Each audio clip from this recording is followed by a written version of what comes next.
જય સ્વામિનારાયણ। ખાવામાં જો અથાણું સારું હોય તો ખાવામાં ચાર લાગી જાય છે અને મજા કાંઈ ઓર હોય છે ખાવાની।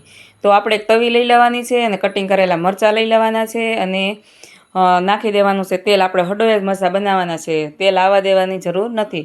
અને મરચાં ચડવા માટે થોડુંક એને ઢાંકી દેવાનું છે, જેથી કરીને એને બાફ મળે તો મરચાં સારા ચડી જાય છે।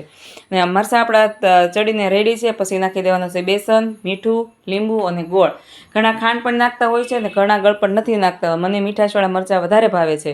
તો વિડીયો ગમે તો લાઈક, શેર અને ફોલો કરી દેજો। તમે મરચાં કઈ રીતે બનાવો છો મને કહેજો, તો મને થોડુંક અલગથી જાણવા મળે। જો આપણે બધા મસાલા એડ કરી લીધા છે અને વ્યવસ્થિત રીતે એને ચડવી લેવાના છે ને આપણો બેસન છે શેકાઈ જાય। જો શેકાઈને મસ્ત થઈ ગયો, મને બસ આ ટેમ્પરેચર જોઈએ છે ને એટલો લોટ હોય ને તો મને ભાવે છે।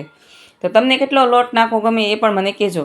તો આપણા ફાઇનલી મરચાં રેડી છે અને મેં આની સાથે બનાવી હતી અડદની દાળ અને રોટલા। મને આ વસ્તુ બહુ ભાવે છે, તો તમને ભાવે તો તમે પણ બનાવો। Thank you.